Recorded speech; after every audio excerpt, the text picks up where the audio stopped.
Bonjour à toutes et à tous et bienvenue, oui, une nouvelle fois dans mon salon pour un nouvel opus des anecdotes peu connues du cinéma. Et cette fois-ci, c'est un spécial sur les Oscars.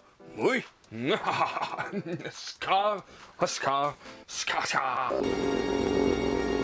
Nous avons donc épluché de nombreux articles traitant des Oscars et le choix était quand même dur à faire, mais on a quand même réussi à vous dégoter 5 anecdotes qui sont quand même savoureuses.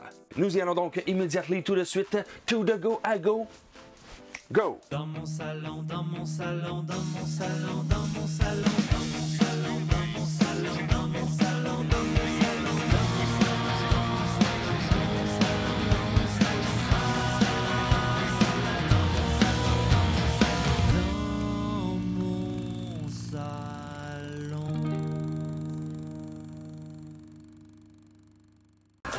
Les tout premiers Oscars. La soirée des Academy Awards de 1929 est en fait la seconde, mais elle est la première où il y a un public assis dans une salle et où les prix sont remis avec la présence des membres de l'industrie, ce qui est quand même, ma foi, logique. Avant, c'était une petite enveloppe envoyée.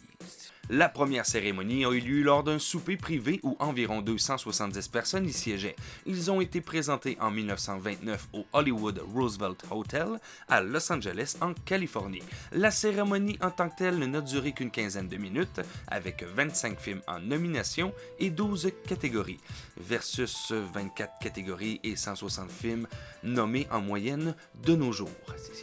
Petite différence. Autre petit fait cocasse, c'est la seule et unique cérémonie qui n'a jamais été retransmise, soit à la radio ou bien à la télévision. Et non. Blanche-Neige et ses 8 Oscars. Effectivement, obtenir un Oscar dans le milieu est quelque chose de très primé, mais en décrocher un en 1939 grâce à un dessin animé, eh bien ça, c'est audacieux. Et c'est ce qui s'est passé en 1939 pour Blanche-Neige et les 7 nains de Disney, là où a été investie la somme immense de 1,4 million de dollars du temps, des milliers d'heures de dessin et des problèmes de financement. Ce film vaut maintenant 418 millions de dollars. Oscarisé, donc oui, mais il y avait quand même une petite surprise avec cette statue. L'Oscar venait avec 7 petites statues d'Oscar à ses côtés, des Oscariettes.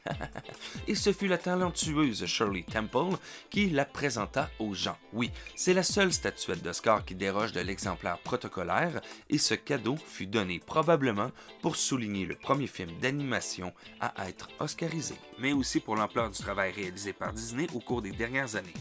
Les 2 seuls Oscars posthumes.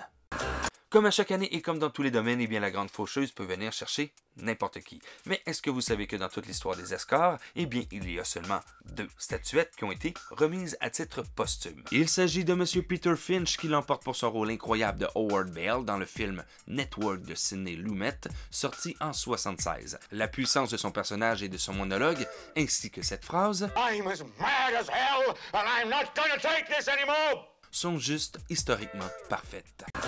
And the winner is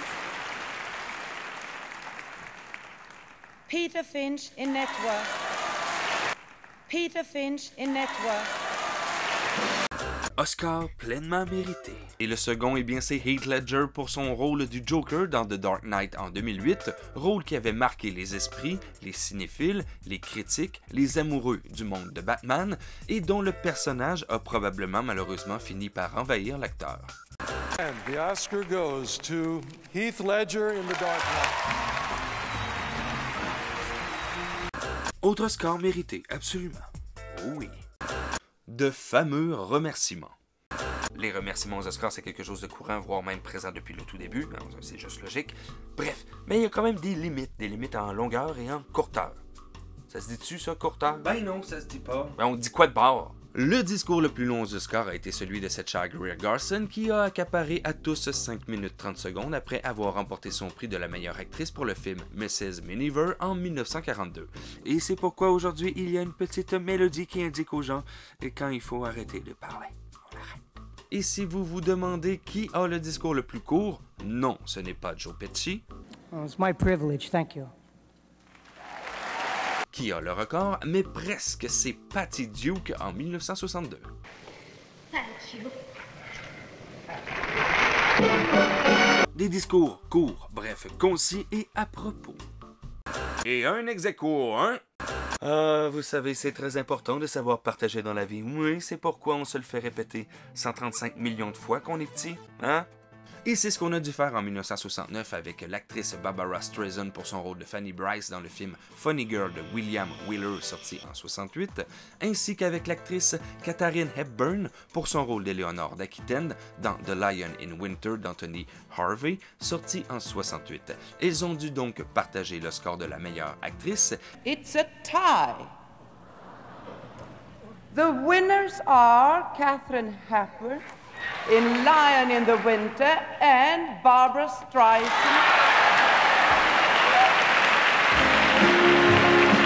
Et il s'agit bien entendu de la seule et unique fois dans toute l'histoire des Oscars qu'une égalité parfaite s'est produite dans cette catégorie. Un beau petit moment de télévision est malheureusement gâché par le fait que Katharine Hepburn n'est pas présente. C'est dommage parce que ça aurait été excellente.